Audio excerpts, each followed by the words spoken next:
So, hello, I'm Station Films. Now, as you may be aware, by the time that I'm posting this, it's around the anniversary of Shed 17, aka that one creepy Thomas parody that freaked out a bunch of people. Now, I've been wanting to do a Shed 17 review for quite a bit of a while, ever since I watched a review by this guy on the screen. And they had since grown even more after Paul Vids, the creator of Shed 17, had since released a trailer for it all the way back in June, I think. I forgot. So I decided to make a review on Shed 17 and its sequel and its prequel. And then I gonna give my thoughts on it. So let's go on it.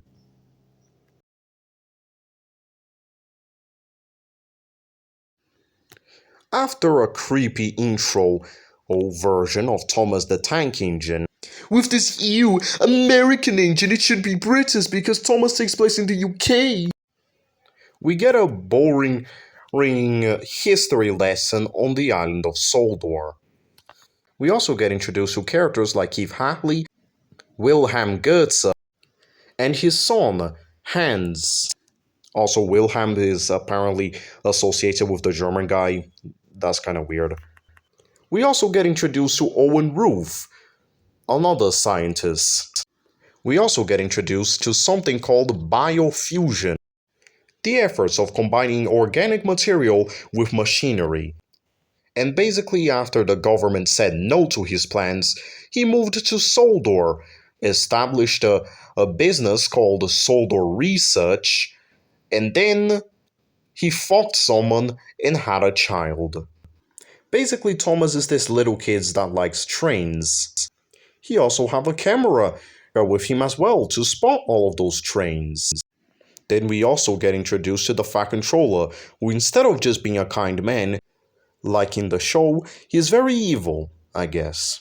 Then one day, Thomas was going to school while train spotting when suddenly... Yep, he's dead. This had obviously broke the mind of everyone, including Wilhelm and Hans, so they decided to do something a little bit unnatural. Thomas is a tank engine now! Of course, this freaked out everybody, and after a bunch of scenes of Keith basically vomiting while being interviewed, we learned that a bunch of people want to be trains too. But those requests are often denied. Until the Fat Controller had something to say about that. He bought Soldo Research and so made the mass biofusion horror begin. We had many difficulties, like James and Edward, and even Mavis or Percy. Mysteriously, however, Thomas the Tank Engine himself seems to be working perfectly fine. Also, biofusion was sold to other countries around the world. And then Wilhelm's pretty much oof himself. Yikes. After that, Gordon the Big Engine wants to be fired off, but it didn't go well for him.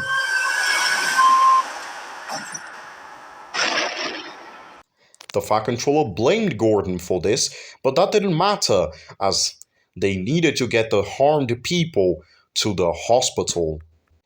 As the Fat Controller didn't want to expose the secrets of biofusion in Soldo Research, they got Harold, the biofused helicopter, to do it. But since this is Shed 17, things went a little wrong. After that, Soldo Research was told to clean the mess themselves. And who else to call for help but Henry, the Green Engine? He did well cleaning out the mess.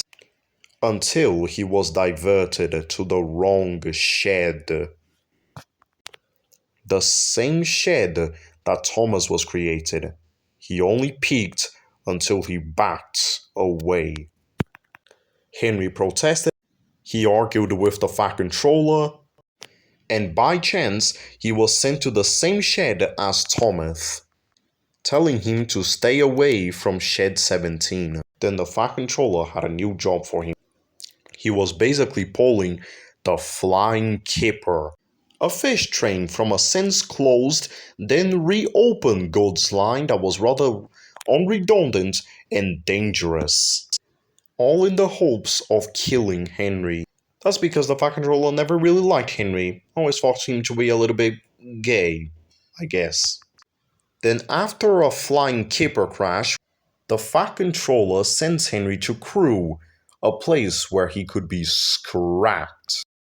It didn't take long until Thomas realized that Henry has been disposed of because of what he knew what was inside of Shed 17. So he decided to just go there and see what's the big deal with Shed 17. After a supposedly painful journey to get there, he went inside the forbidden shed that was off limits. This is when he found out that actually he was a clone,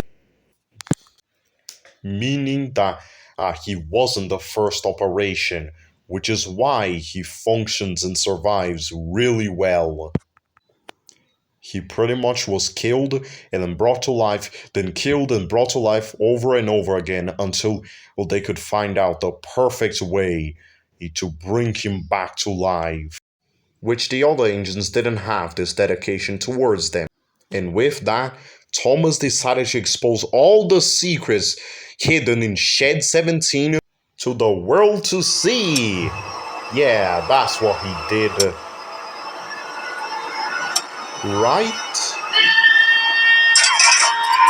Wait, what?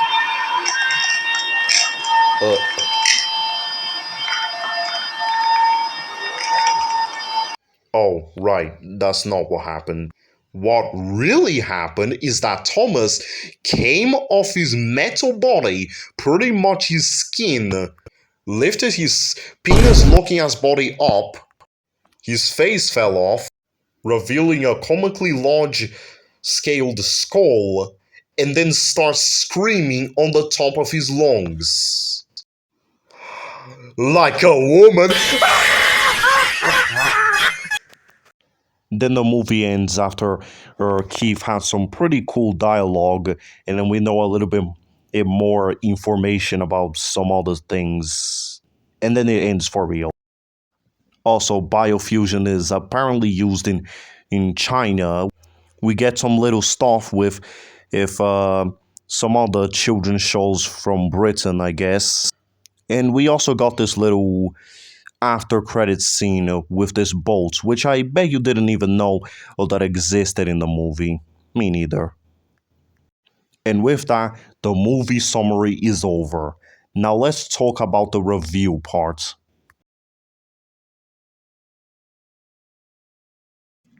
Now before we get started with the big stuff, I must start with all the little point outs and nitpicks that I have made up over the times I've watched Shed 17. So here we go. So, to start off, the beginning was kinda corny, to be honest. I mean, I guess it was kinda cool, but it was kinda corny. Is it just me, or does Wilhelm Goetz looks like Owen?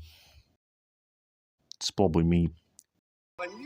Is that what he's really saying, or did he just got the voice from somewhere else and put subtitles into it?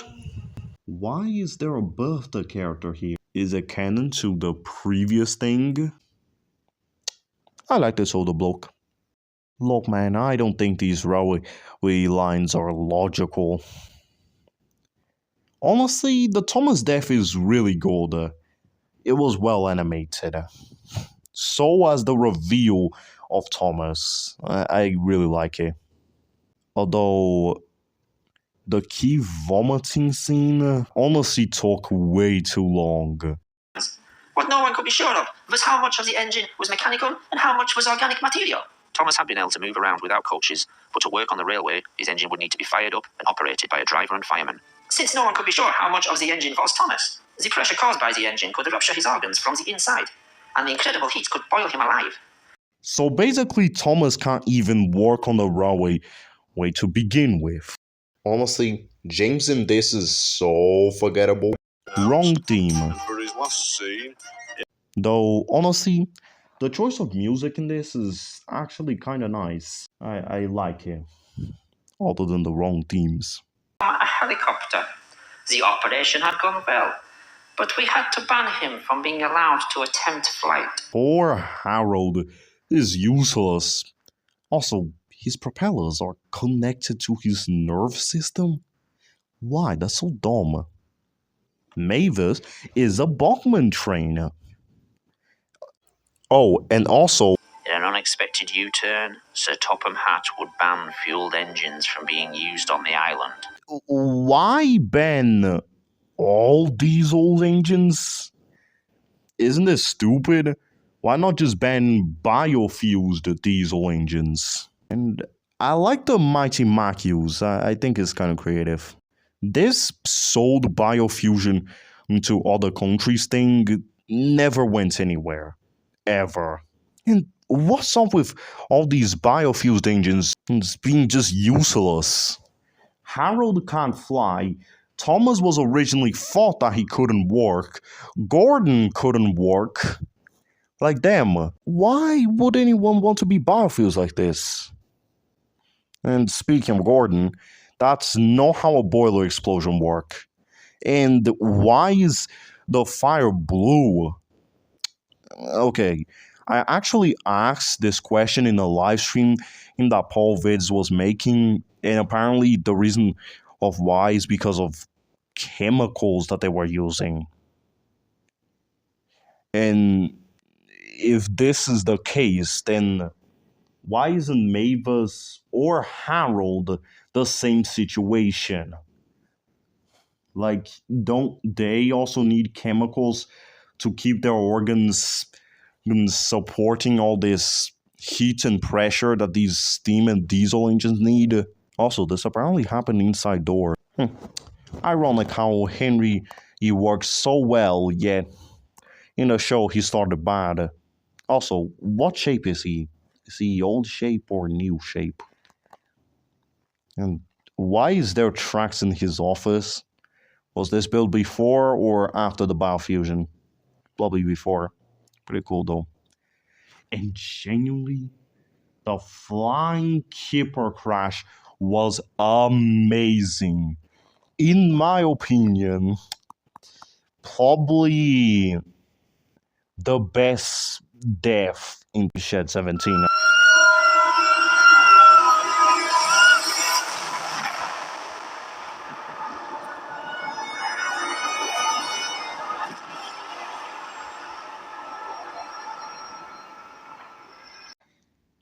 Even though Henry didn't die because he was scrapped in Crew. Crew, which is a workshop that really existed and was indeed a workshop. Why is it a scrapyard? And let alone, why is it a scrapyard that can manage metal and biological stuff? This is quite literally the equivalent of a quarry opening a pet shop. Oh, and small side note, but did anyone notice that the heads of the humans keep changing positions as they switch to scene? Kinda neat. In the after credits, we see this little blue diesel from the iconic test that BR has once did, Like, why couldn't this be D199? They're literally the same class. My boy Sir Topham Hatt has been living for a long time, and the China thing was never brought up again. See how the engines being sold to other countries doesn't go anywhere? So, yeah, that's it. Now it's time for.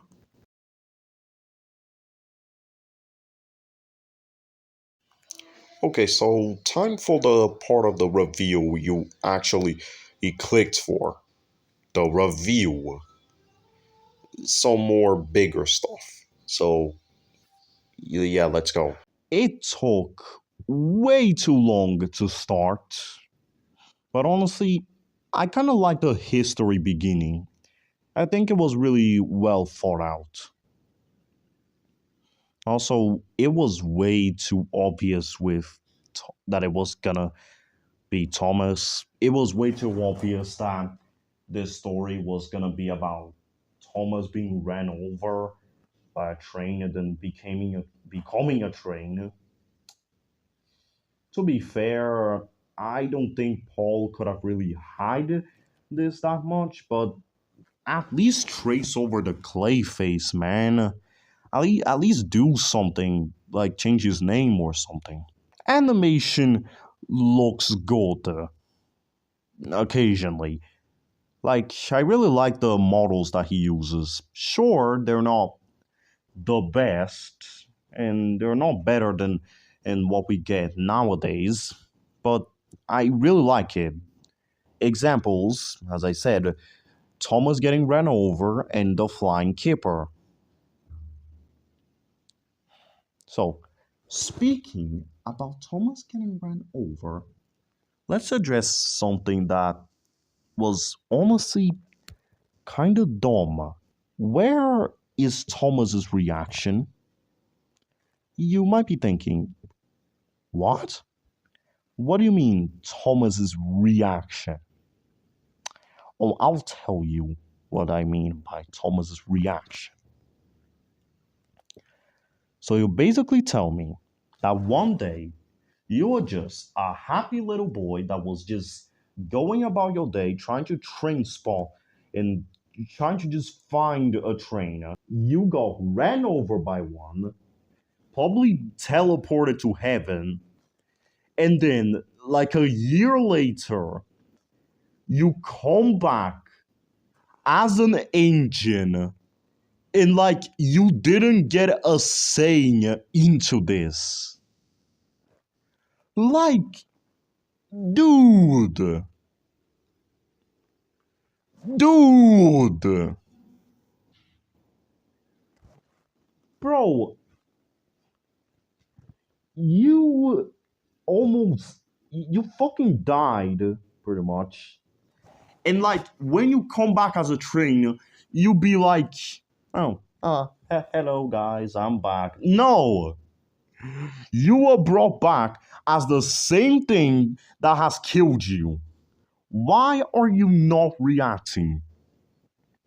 Why are you so chill with a situation like this?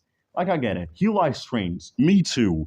I quite literally do anything to make biofusion real so I can be an engine myself. Because, God forbid, having a life.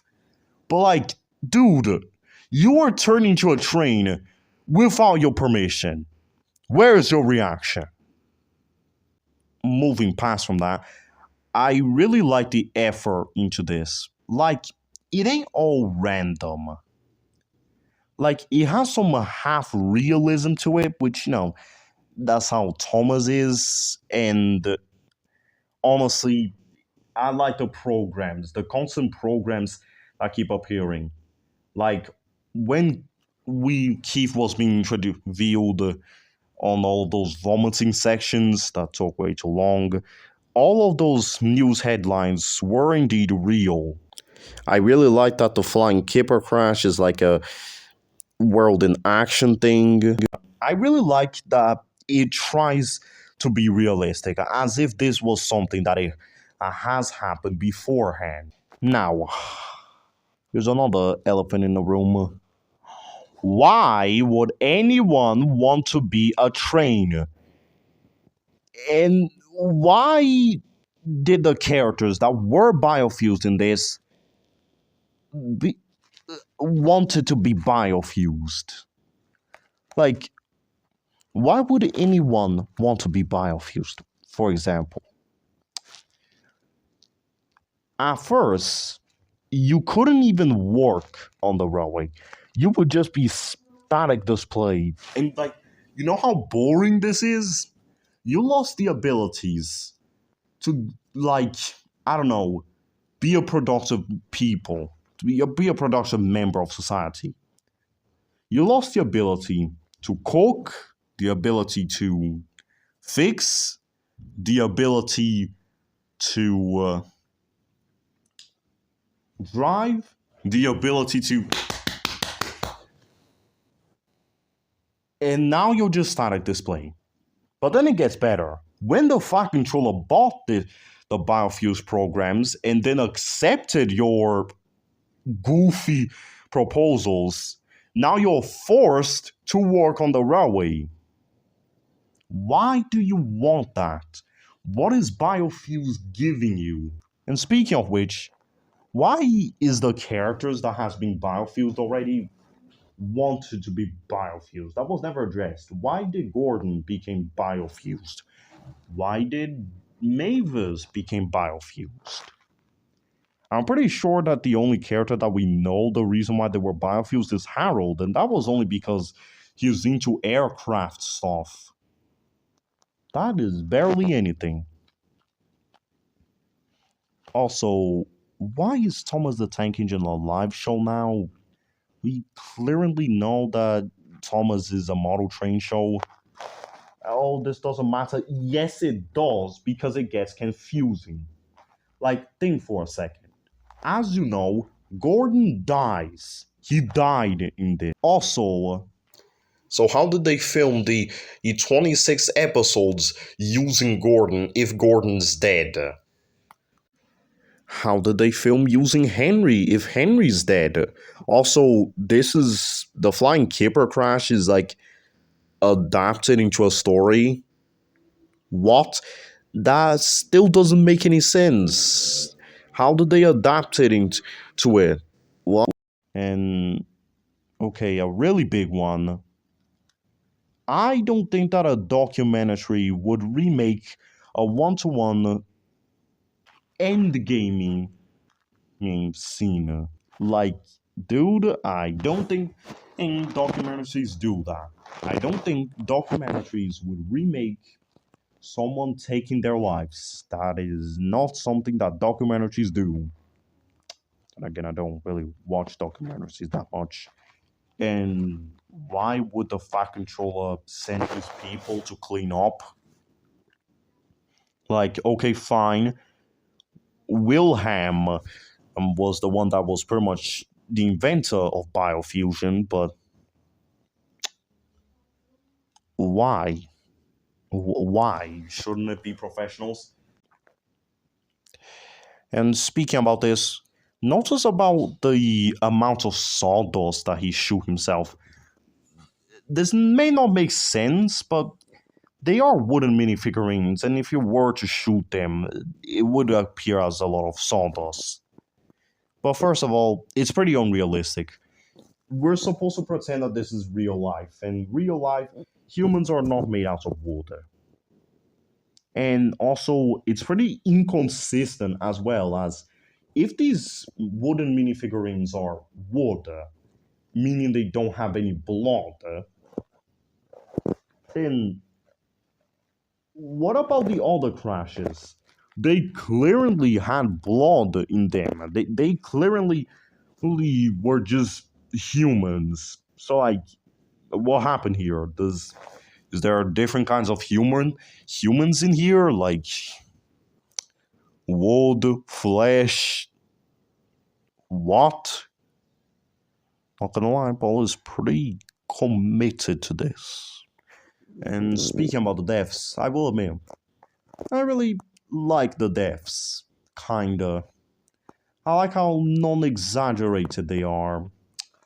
I I really like how they play out. Though honestly, they're kind of like creepypastas. In fact, this whole thing is indeed a creepypasta, to be honest. Like the beginning, not so much. I really like the whole small history talk that we had with if how biofusion came to be, even if it took too long to get to the plot. And okay, it's a pretty okay creepypasta, but this is still a creepypasta, especially the deaths. Just try explaining the deaths to someone. Like try write the deaths down and send it to someone. They'll just think it's a creepypasta. And about the animation, there's a lot more clips than there is animation, which is kind of bad. But in some ways, I kind of like it. He he does get creative with how he animates on with these clips and photos. And finally, I really like how it feels like there's a coherent plot line into this. What do I mean? Well, not it doesn't necessarily apply to the whole movie, but honestly, it feels like there's a connected line into this. Like how Gordon exploded, which led to Harold's death, and then that led to Henry's death. This is almost a coherent plot line. Sure, there is the deaths of Percy and the deaths of Wilhelm. That didn't really have anything to do with anything, but I like it for what it is. Well done.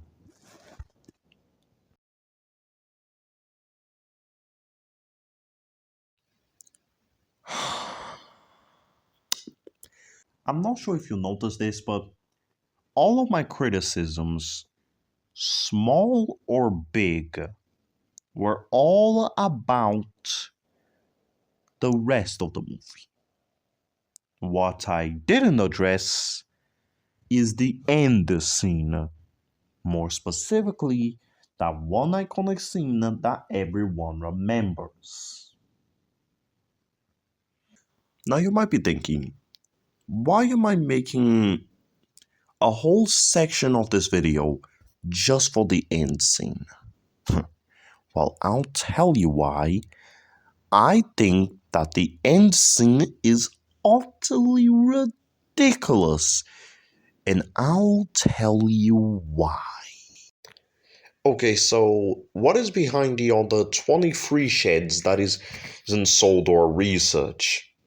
Yes, I counted. Why didn't anyone lock the doors of Shed 17? Like, if it is off limits to all, shouldn't the doors be always locked? And who let Thomas out of his shed? Why wasn't the doors of his sheds closed? Like, and why was the signalman's letting him go to places? If the signalman's was wiser and genuinely the engine drivers were smarter, none of this would happen. Thomas would still be here to tell the tale. Small nitpick, but I feel like we could do with some small paperwork saying that Thomas is actually a clone and explain everything a little bit more, but that's just a small nitpick about these hidden experiments. And what's up with all those hidden experiments anyway? Like, fucking, what's up with that big ass Thomas? What gauge is this for? Did Thomas become small, or did this thing was built big? Because why would it be built big? It's too big to fit on the tracks. And also, how do we know all this? How did it get recorded? there isn't any recreation text into this. So, like, how do we know that all of this happened and that the writers of Shed 17 wasn't just pulling out all of this out of their asses? Those screws weren't there before, and boilers don't open up like this. Also, the boiler inside is completely wrong. So, let me understand everything here. So basically, his body simultaneously opened by itself and his face falls off instantly instead of being ripped off by Thomas himself because he was surprised. How surprised? Wouldn't the other engines be super surprised when they were dying? Honestly, this mechanism is kind of stupid. Like, hey Timmy, we had something to tell you. What is it that you're adopted? No! Clones can feel each other in Project G1. Spoilers, by the way. Like, we saw that with Donald and Douglas and such. So, these clones feel each other as well? Like, when Thomas is heated up, does these clones start feeling hot? And also, why is those alive? Why is Thomas alive if and the clones isn't? If clones can feel everything that the other clone can feel. Honestly, this is a bit more of a problem with Project G1, but like, if clones can feel each other, then why aren't these alive? Or dead? What's up with that? Also, this faceplate kind of broke the logic. Like, how the funnel is, like, immediately on top of that. How bizarre. Also, what's up with this scream? We've been over this, but why does he scream like some kind of female monster? What's up with that? And for how long has Thomas been screaming anyway? Did anyone hear him? Did anyone went to Shed 17 and be like, shut the fuck? Oh god. So Thomas's operation only has taken a year. A year. Bro has figured out how to clone his son in a matter of a year. Dude. How long has the other engines been cloned by? What? Fucking 2 weeks? God. And how old was Thomas when this happened? Like, was he the same age as when he died all those years before? Or not? That scream doesn't really tell anything. This no doesn't sound like a kid. Also, I don't like the skin of the spooky skeleton monster. I think it's stupid. Like, where's his skin? This may sound stupid, but like, where's his skin? Oh, the skin is the metal body, but like, I'm pretty sure you're not supposed to replace Aso's skin with metal. I think this should have skin. Where did his dome went? That just disappeared. And I've seen all the ways that trains had autonomy, and they visually makes more sense. And finally, why does it have arms? Why? You have to answer this. Why? What do they do? Do I need to have arms? Oh, this sucks. Look, guys, I lost all my arms. Now I can't be biofused. God damn it. I need explanations for this. Honestly, I really like the Keith dialogue. I thought it was really well created. Well done. And also, I like the clone idea, actually. It might not make sense, like, I like it. I very much do. What I don't like is the one question that everyone would be asking. Why couldn't Thomas be cloned into a boy?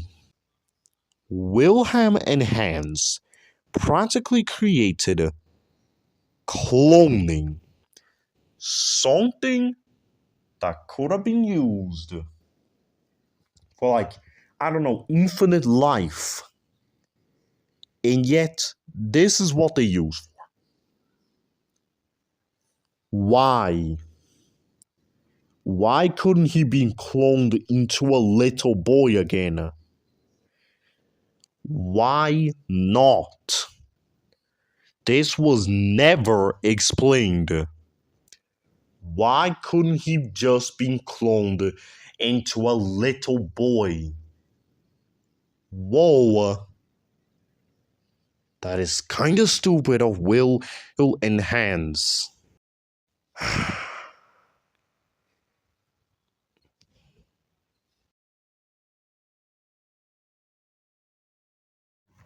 So yeah, in conclusion, Shed 17 is a flawed creepypasta that is rather alright. It had a few good points and many bad points, but I do like it for what it is. I do like it for what it tries to be. The effort that was put into it, I cannot avoid it. But even so, it's not that great on what it can do. But I still like it for what it could have been. It could have been better if it had more logic to it, but yeah, that's it. So, yeah, with that, I hope you liked the video, and if you didn't, then honestly, that's understandable. I'm actually not that great with reviews at the time that I'm recording this, as this is my first time. I was doing reviews before then, but this is my first time. So, yeah, I still have a lot to learn, so I hope you understand that. And obviously, don't go attack Paul Vids. He just made a shitty movie. That's nothing to go out of him for. But yeah, with that, I got nothing else better to say, so see ya.